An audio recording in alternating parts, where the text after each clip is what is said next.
สุด เป็นไง หวานมาก เนาะ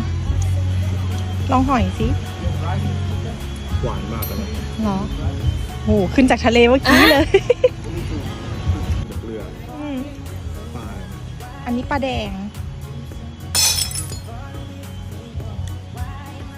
ปลาแดงสดชิมซิหวานนะเป็นไง จิ้มวันนี้นะ อ่ะฮะจิ้มวาซาบินิดนึงจิ้มพอแล้วเดี๋ยวขึ้นจมูกเป็นไงเหรอลองหอย อันนี้ไม่เยอะ เหรอลองหอยสิ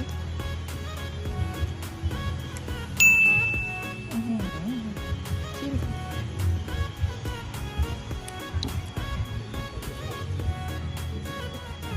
ยังไงคะคุณ